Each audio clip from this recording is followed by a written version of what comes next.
Excellente soirée à toutes et à tous et bienvenue à ce bulletin d'information dont voici tout de suite les titres.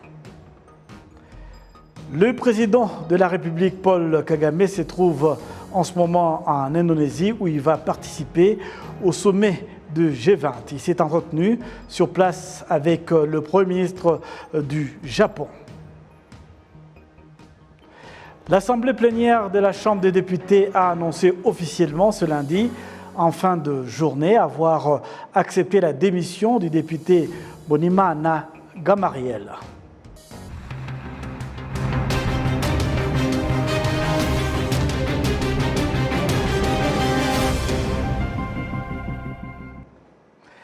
Encore une fois, bienvenue à toutes et à tous. Le président de la République, Paul Kagame, se trouve en ce moment en Indonésie où il va participer au sommet de G20. Il a été invité à ce forum en tant que chef du Conseil des chefs d'État et de gouverneurs de l'Agence de planification et de coordination du NEPAD. En outre, les dirigeants sont revenus sur le soutien de près de 30 milliards de yens que le Japon a annoncé lors de la conférence internationale dénommée Tokyo TICAD, qui s'est tenue en Indonésie au mois d'août de cette année. Le président de la République a rencontré le Premier ministre du Japon, Fumio Kishida. Les deux hommes ont discuté de la meilleure manière de renforcer les relations agissantes et variées entre les deux pays, vieilles de près de 60 ans, aussi bien dans le domaine du changement climatique, du développement des infrastructures, ainsi que des investissements publics et privés.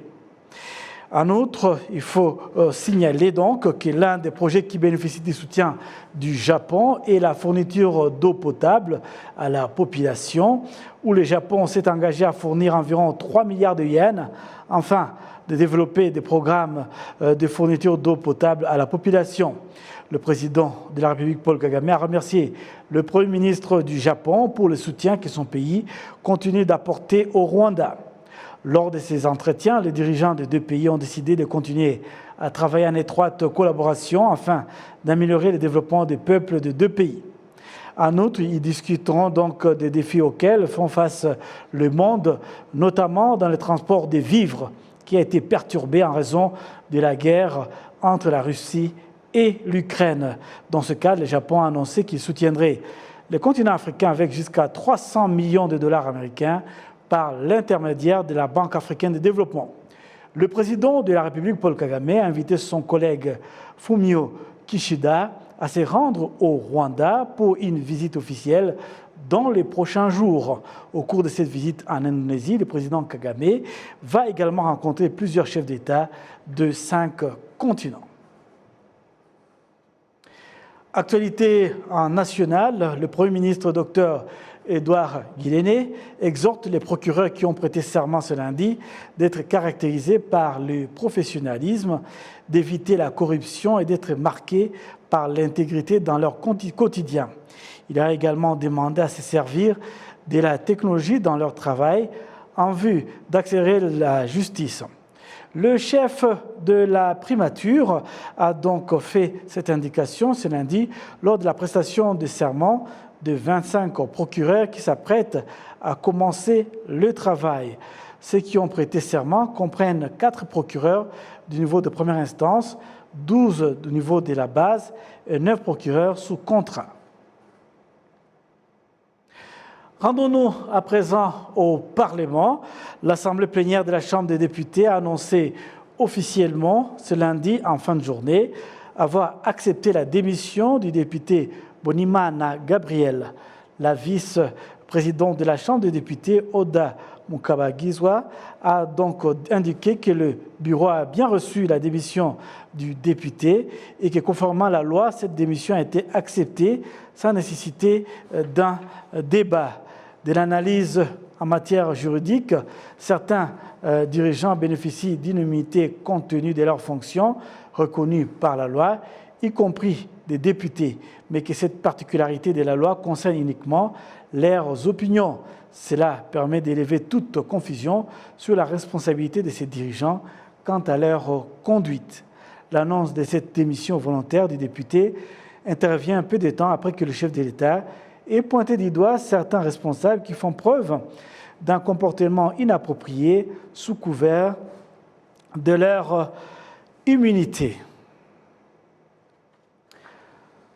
Toujours en actualité nationale, des citoyens de différentes zones au Rwanda admettent que si au Rwanda, différents dirigeants convergent vers un même but, cela leur permet d'avoir confiance dans un avenir meilleur, s'inscrivant dans la vision que le pays s'est fixée, suivant les explications, avec Kassim Youssouf.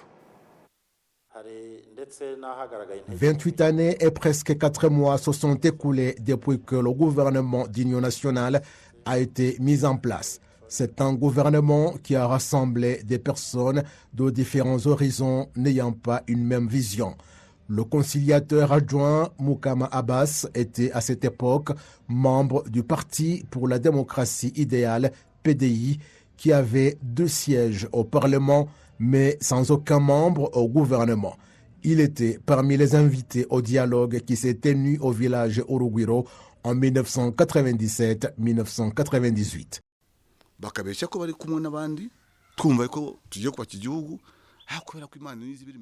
Ils mentaient en disant que nous étions ensemble dans la course au développement, mais ils se sont mentis croyant qu'ils allaient tromper le FPR, ignorant les capacités que Dieu leur avait accordées. Mais tout cela consistait à bloquer le programme du FPR de rassembler tous les Rwandais pour construire la nation. C'était leur objectif principal vers l'insurrection. Vous les avez même entendus à Kyangougou où leur préfet travaillait avec ces insurgés.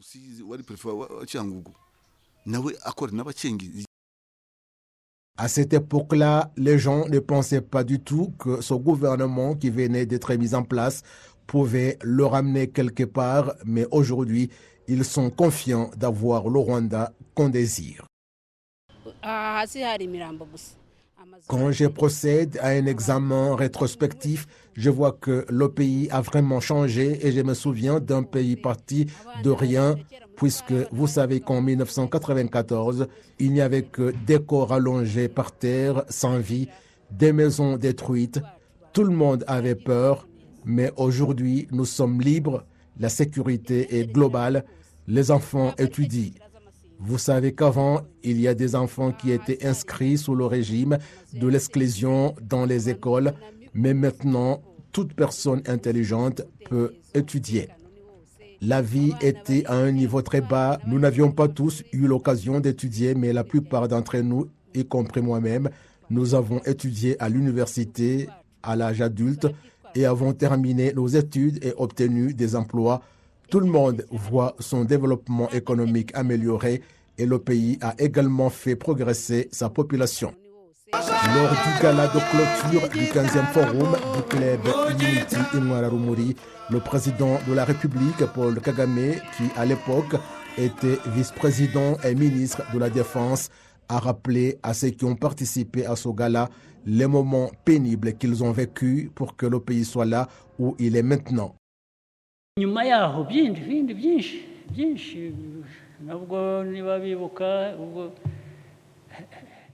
Et même après cela, il s'est passé beaucoup de choses. Si je me souviens bien, cela faisait un moment où je passais des nuits blanches à sillonner le pays. Et en 1996, je venais de quitter Kibuye. Et il a alors commencé à dire que les militaires de Kagame, que les militaires du FPR massacraient les gens. J'ai d'abord cru l'avoir mal compris et j'ai vu que d'autres se joignaient à lui. Alors, je lui ai demandé 5 fois, 7, de quoi parlais-tu? Est-ce que je ressemble à un meurtrier pour toi? Après tous les jours que j'ai passés sans manger ni dormir, tu penses que je suis allé tuer des gens car c'est l'histoire. Je voudrais vous montrer d'où nous sommes venus lorsque vous vous êtes fixé l'idée de qui vous voulez être. Lorsque vous avez un objectif à atteindre, il y a des moyens et dans chacun, il y a de la capacité. Il a une façon d'apporter sa contribution afin que notre grande société, c'est-à-dire le pays, sa population, ses propriétaires puissent vivre dans l'harmonie.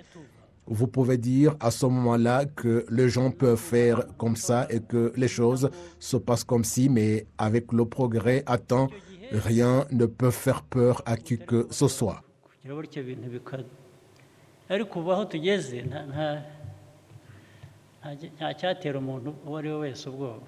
L'espérance de vie a augmenté. Le Rwanda est parmi les pays leaders d'opinion, un pays parmi les plus visités, jouissant de la sécurité, un pays dont l'économie ne cesse d'accroître, un pays protecteur de l'environnement, jouissant de la propreté, un pays qui promeut l'usage de la technologie dans différents domaines. C'est au 19 juillet 1994 qu'à son gré, le FPR Ingotani a pris la décision de mettre en place un gouvernement d'union nationale comprenant 5 organisations politiques qui n'étaient pas impliquées dans le génocide perpétré contre les Tutsis. Cela fait 2 ans qu'il a été annoncé la désignation des nouvelles catégories des politiques de protection sociale Obudehe, mais jusqu'à là, aucune annonce officielle n'a été faite à ce sujet. Certains Rwandais s'interrogent sur la raison de ces si longs délais mis avant cette annonce. Cependant, il est désormais certain que les nouvelles catégories seront bientôt annoncées car elles ont été approuvées par le Conseil des ministres. Interrogés par Arabier, certains Rwandais ont indiqué avoir présenté leur doléance quant à la catégorisation réalisée en 2015, qui selon eux n'ont pas été faite avec précision parce qu'ils n'ont pas donné la priorité à la participation des citoyens. J'ai été classé en 2e catégorie, ce qui m'a fait plaisir. Je suis content. En tant que citoyens, nous sommes pro-actifs, nous faisons le tour des villages et confirmons que la personne mérite d'être dans la 2e, la 3e ou la 1re catégorie. Ils remplissent les formulaires et s'assurent qu'il est complet. Mais à la fin de la journée, ils sont surpris par les rapports qui sont transmis à la hiérarchie. Certains responsables des instances de base expliquent que certains ont demandé que leur catégorie soit modifiée afin d'évaluer la différence en termes des prestations de soins de santé. Nous donnons à la personne un autre formulaire à remplir et nous l'amenons auprès des conseils municipaux. Quoi qu'ils décident, nous les respectons et les modifions en conséquence. En 2021, des nouvelles catégories Obudehe, marquées par les lettres A, B, C, D et E, ont été créées dans le but de corriger les erreurs qui ont été commises lors des précédents processus. Les citoyens se demandent pourquoi cela traîne. Ils nous ont dit que les nouvelles catégories sortiraient dans 6 mois, mais cela fait déjà 2 ans. Ce qui nous inquiète, c'est qu'il y a des personnes qui appartiennent à une catégorie déterminée et qui ont urgemment besoin d'aide, et d'autres qui devraient budgétiser en fonction de la catégorie à laquelle ils appartiennent. Mais ce n'est pas possible car les catégories peuvent apparaître à n'importe quel moment et ils peuvent se retrouver dans une catégorie différente. Comment pouvez-vous accepter ce que vous ne savez pas? Nous accepterons les catégories quand nous les verrons. Assumpta Ingabire, secrétaire d'État en charge des affaires sociales au ministère de l'administration locale, affirme que les nouvelles catégories sont uniques par rapport aux anciennes. Les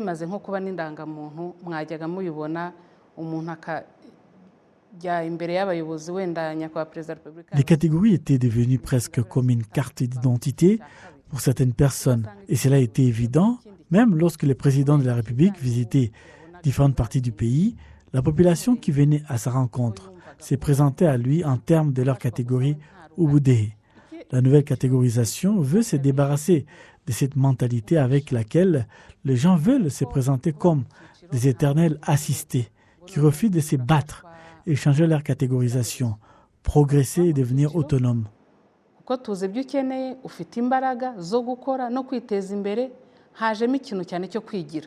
Les responsables achats de cette nouvelle catégorisation indiquent qu'ils attendaient les messages du Conseil des ministres et son approbation avant d'annoncer officiellement le nom des personnes qui les composent. C'est donc chose faite depuis le dernier Conseil des ministres du 11 novembre 2022 et les jours sont donc comptés avant cette annonce. Actualité nationale en bref et en images, les motards de la ville de Kigali se réjouissent de la décision de dissoudre leur coopérative passant de 41 à 5 et que les cotisations qui leur étaient demandées ont été supprimées. Cette décision a été annoncée à environ 20 000 opérateurs de cette profession de transport de passagers dans la ville de Kigali qui s'étaient regroupés dans 41 coopératives. Ces motards ont indiqué aux autorités qu'ils étaient confrontés à divers problèmes, notamment que leurs gérants ont détourné leurs biens, des fréquentes amendes pour des fautes commises dans la rue et des cotisations versées sans connaître leur destination finale. Afin de les aider à se développer davantage et à développer leur famille, l'Agence de développement des coopératives du Rwanda a fait savoir que les contributions qu'ils versaient sont supprimées et les coopératives dans lesquelles ils travaillaient sont dissoutes et de nouvelles seront créées.